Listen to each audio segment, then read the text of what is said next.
Perlahan-lahan warga mengintai cahaya tersebut. Ternyata itu kuyang. Oh ini pak, ada kuyang.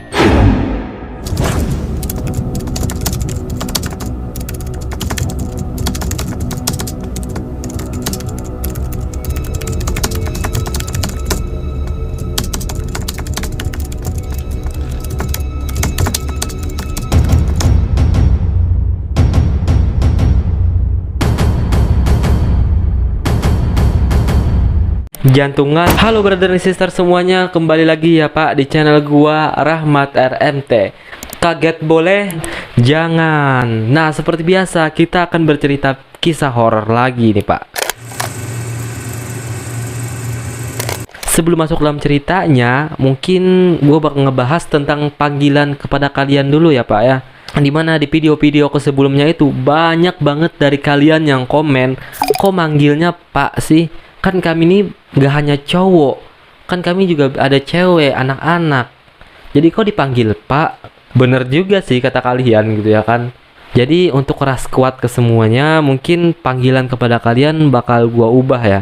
Yang awalnya tadi pak jadi geng. Tapi ya kalian lebih milih mana sih? Lebih enak dipanggil pak atau dipanggil geng sih? Ya udah deh, daripada bingung mending kita langsung dengerin ceritanya aja kali ya.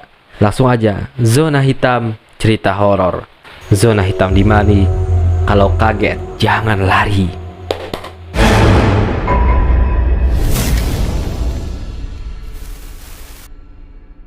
Jadi cerita horor ini dialami oleh Bella beserta keluarganya. Dan cerita ini diambil dari sebuah desa yang ada di Kalimantan Tengah.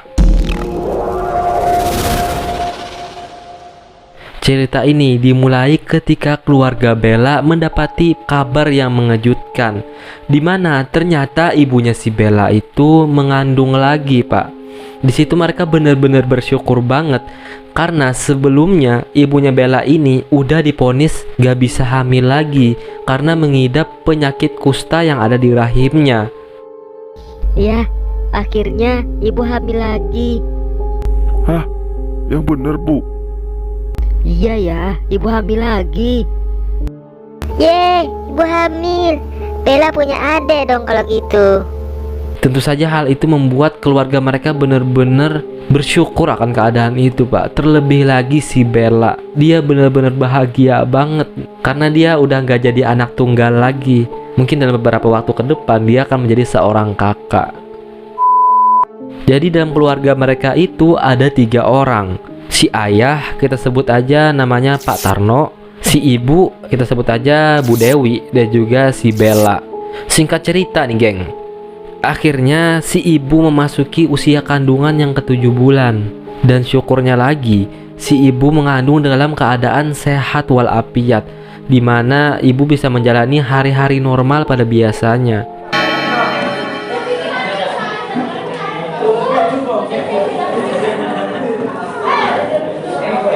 Nah di sisi lain geng, mereka ini juga mendapatkan kabar gembira bahwasanya mereka dapat tetangga baru, dimana rumah tetangga yang di sebelah kiri mereka yang awalnya kosong itu udah ada penghuninya pak. Rumah tersebut dihuni oleh seorang wanita yang bernama Kak Ruhi. Dan Kak Ruhi ini tinggal sendirian di rumah itu geng. Nah perlu diketahui, posisi rumah mereka itu gak kayak di kota yang berdempet-dempetan. Ya karena mereka tinggalnya di desa, jadi ya penduduknya itu gak padat kayak di kota. Jadi rumah mereka itu ya jaraknya itu cukup jauh walaupun tetanggaan. Contohnya kan sini rumah misalnya, terus juga di sampingnya ini kayak ada tanaman-tanaman gitu lah pak, kayak kebun lah. Terus barulah di sampingnya lagi baru ada rumah. Dan juga bentuk dan karakteristik rumah mereka ini kayak rumah adat gitu. Dan rumahnya ini cukup tinggi kayak rumah panggung gitu geng. Ya udah tuh, singkat cerita lagi geng, beberapa hari setelah itu si ibu ini ternyata masaknya kebanyakan, sedangkan mereka di situ cuma bertiga. Jadi makanannya itu ya bisa dibilang lebih-lebihan lah ketimbang dibuang, dan juga kalau nggak dimakan mubazir. Akhirnya si ibu ini berinisiatif untuk mengasih makanan ini kepada tetangga-tetangga mereka. Bel, ini tolong antarkan makanan ini ke tetangga kita yang baru, sekaligus juga mau menjalin silaturahmi. Oke bu, kata si Bella. Berangkatlah si Bella ke rumah Kak Ruhi. Setelah sampai di rumah Kak Ruhi, si Bella pun mengetuk rumahnya. Tok tok tok tok.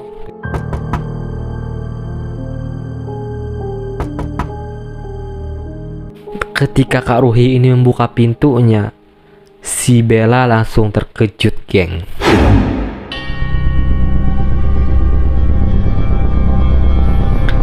Dia kayak terkesima dan kagum melihat Kak Ruhi. Dimana fisik Kak Ruhi ini bisa dibilang good looking, dengan kulit yang putih, hidung yang mancung. Pokoknya luar biasa. Tapi satu hal yang membuat si Bella ini bingung, dimana Kak Ruhi ini menggunakan pakaian yang hitam dengan kerahnya yang cukup tinggi. Ya sejenis pakaian turtleneck gitu, geng. Ya mungkin kalau di kota orang mikirnya ya biasa-biasa aja pakaian kayak gitu. Tapi mungkin karena ini di desa, jadi mereka itu kayak canggung aja ngelihat orang pakai pakaian yang kayak gitu. Ini Kak, ada makanan, ibu masaknya lebih tadi, kata si Bella. Oh, makasih ya, kata si Kak Ruhi. Ya, sama-sama Kak, kata si Bella. Ini juga wadah atau tempatnya biar ditinggal sini aja dulu ya. Oh ya, gak apa-apa, kata Kak Ruhi. Di situ mereka sambil ngobrol-ngobrol dan sambil kenalan juga karena ya si Kak Ruhi ini kan tetangga baru tadi. Setelah ngobrol cukup lama, akhirnya si Bella ini izin pamit untuk pulang. Ya di situ ya biasa-biasa aja. Kak Ruhi orangnya juga baik dan ya normal-normal aja. Dan sampai saat itu kandungan si ibu dan juga keluarga si Bella ini dalam keadaan yang baik-baik aja. Tapi tak lama setelah itu, mereka mendapatkan teror yang cukup mengerikan yang membuat bulu kuduk merinding.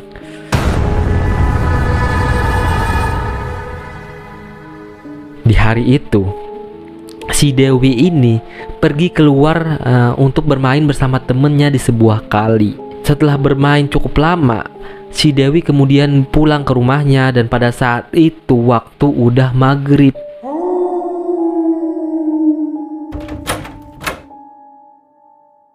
Ketika si Dewi ini masuk ke dalam rumah, dia merasakan hawa rumah itu kayak beda dari biasanya gitu, geng. Entah perasaanku aja atau gimana, kata si Dewi. Tapi ini tuh emang bener-bener kayak beda banget vibes-nya kayak hari-hari biasanya. Ya udahlah, mungkin karena aku kecapean, kata si Dewi.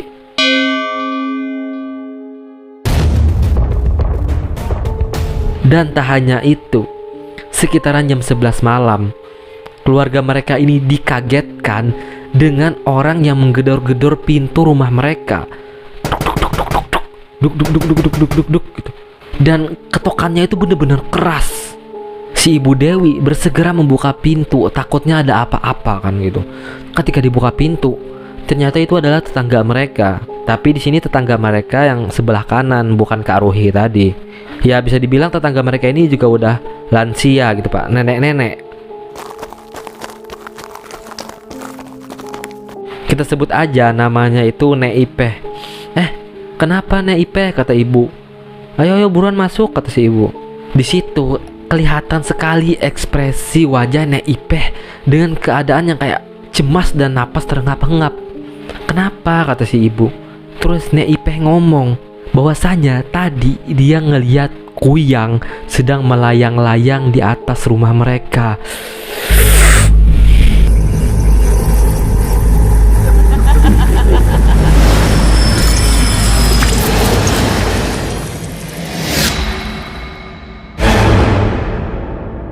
Dan kuyang itu berada di atas atap mereka cukup lama, seakan-akan kayak mengincar sesuatu.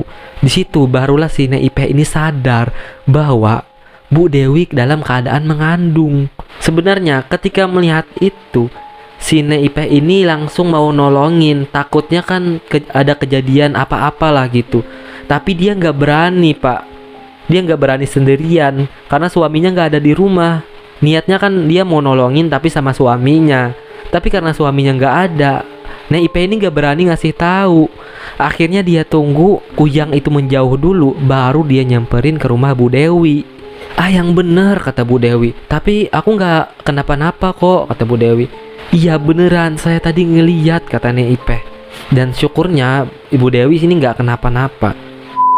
Sebelum pamit, Nek Ipeh sempet ngasih sebuah bingkisan. Nah, di dalam bingkisan itu ada jarum dan juga tanaman. Konon katanya si Kuyang itu takut sama jarum dan tanaman itu. Kalau kamu mau kemana-mana, kamu bawa ini ya, kata si Nek Ipeh tadi. Oh iya Nek, makasih Nek, kata si Ibu Dewi. Setelah itu Nek Ipeh pun pamit dan kembali ke rumahnya. Hal tersebut tentu saja membuat mereka panik dan ketakutan. Dan di hari setelahnya, si Bella ini udah gak berani lagi untuk main terlalu lama di luar. Dia lebih menghabiskan waktu di rumah untuk ngejagain ibunya. Singkat cerita, beberapa hari pun sudah berlalu. Alhamdulillah, mereka udah gak ada lagi nih denger kabar masalah Kuyang itu. Tapi, tak lama setelah itu, lagi-lagi mereka ini mendapatkan kabar yang mengejutkan. Di hari itu, terdengar suara berisik keributan di bawah rumah mereka.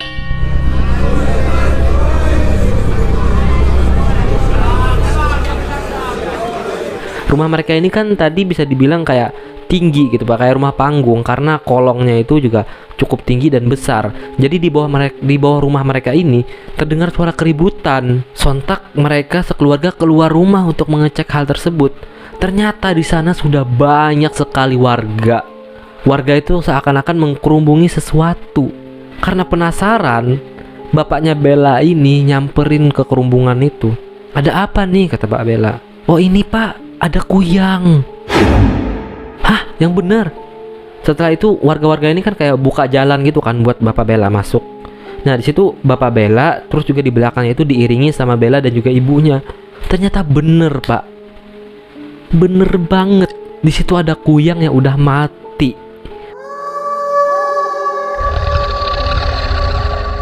Dan keadaannya itu udah kayak membusuk. Wajahnya itu udah berubah menjadi hitam beserta organ-organnya. Ibu Bella yang melihat hal tersebut langsung lemes dan mau pingsan. Di situ Nek Ipeh langsung megangin tubuhnya Ibu Dewi dan langsung bawa Ibu Dewi ke dalam rumah karena gak baik untuk orang yang sedang mengandung melihat hal-hal seperti itu. Jadi cerita sebelum Kuyang itu mati, ada seorang warga yang sedang merokok di jamban. Dia melihat seperti kayak ada cahaya oranye yang sedang terbang melayang-layang.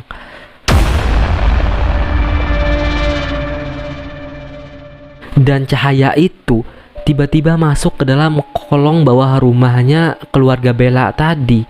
Di situ si bapak-bapak ini sebenarnya mau langsung ngasih tahu sama Bapak Bella, tapi nggak enak aja mungkin karena pada saat itu udah tengah malam, takutnya ngeganggu. Jadi dia lebih milih untuk ngumpulin warga. Perlahan-lahan warga mengintai cahaya tersebut. Ternyata itu Kuyang. Ada salah satu warga yang pada saat itu memegang senapan angin. Senapan itu langsung dikompa dan tak pikir panjang langsung ditembakkan ke arah Kuyang itu dan kena. Si Kuyang itu mati Pak. Oke, jadi sedikit info dulu ya. Mungkin kalian bingung nih, kok dia bisa mati ditembak? Nah, jadi sebenarnya Kuyang itu bukan kayak hantu-hantu kayak pocong atau kayak makhluk-makhluk gaib gitu. Enggak, dia itu manusia. Manusia yang bersekongkol atau bersekutu dengan iblis untuk mendapatkan keuntungan tersendiri. Contohnya kayak berumur panjang, cantik, atau juga kayak pesugihan. Jadi ada timbal baliknya lah, mereka dapat itu dan juga mungkin iblisnya ini meminta kayak darah bayi atau sejenisnya. Jadi ya wujudnya itu tetap wujud manusia yang bisa disentuh, bisa dipukul, dan juga ya dia itu nggak kayak bisa ngilang-ngilang gitu. Ya wujudnya kayak manusia lah, bisa dipegang. Katanya mereka itu menggunakan minyak yang namanya, ya dari mana sih gua tahu gitu ya kan? Ya karena emang gua juga orang Kalimantan Tengah dan cerita itu banyak banget terdengar di kampung gua. Jadi ya kalau masalah itu ya gue yakin sih kayaknya cerita ini nggak ada hoax sama sekali, karena ya gue juga sering denger cerita tersebut. Kalau di Kalimantan mah emang udah banyak hal kayak gitu Pak. Oke, kita balik lagi nih ke ceritanya. Nah tadi kan abis Kuyang itu mati, kata bapaknya Bella, cerita ke Bella, nah kepala Kuyang itu udah dikuburin sama warga Pak. Ya udah tuh, alhamdulillah setelah itu mereka udah tenang Pak, nggak ada gangguan lagi ya kan. Beberapa hari, mungkin 1 minggu setelah itu, warga-warga ini rame-rame lagi nih, nimbrung ngumpul-ngumpul di depan rumahnya Kak Ruhi. Gua udah yakin sih kalian udah pasti udah tahu, geng. Buat kalian yang ngira Kak Ruhi itu adalah kuyang, bener banget. Di situ Kak Ruhi ditemukan meninggal dengan keadaan tubuh yang sudah membusuk tanpa kepala. Tentu saja hal itu membuat si Ibu Bella ini kaget, karena sebenarnya hubungan Ibu Bella dan juga si Kak Ruhi ini beberapa hari sebelumnya itu mereka ini deket banget, karena si Kak Ruhi ini sering banget berkunjung untuk kayak ngasih buah, kayak ngasih cemil-cemilan gitu, ngobrol. Ternyata ada maksud dan tujuan tertentu dari Kak Ruhi, dan mereka bener-bener gak nyangka di situ. Dan pantes aja Kak Ruhi ini bener-bener excited banget kalau ngebahas tentang kehamilan si Ibu Dewi. Nah, kalian mau tahu nggak kenapa si Kak Ruhi ini menggunakan baju dan pakaian yang menutupi leher? Dan konon katanya hal itu digunakan mereka untuk melindungi bekas yang ada di leher mereka. Tapi kalian nggak boleh salah paham juga ya. Kalau ngelihat orang pakai pakaian yang tinggi, kerah yang tinggi, kalian ngomong itu kuyang. Ataupun kayak orang yang ada bekasnya di leher ini, kalian langsung ngejudge dia itu kuyang. Enggak juga sih, bisa juga karena alergi atau apa. Jadi itulah cerita yang dialami Bella beserta keluarganya. Semoga aja kalian bisa ngambil pelajaran di sini. Dan juga ya mungkin ceritanya sudah sampai di sini dulu. Dan sampai jumpa di video berikutnya. Sedia payung sebelum hujan, dekati Tuhan sudah pasti aman. Neraka akan menunggu mereka bagi orang-orang yang meminta pertolongan selain kepada Tuhan yang Maha Kuasa. Tentunya kita nggak akan ketemu lagi, Beb, kalau kalian nggak subscribe. Saya Rahmat yang bikin jantung Anda kacau, izin pamit, wacau.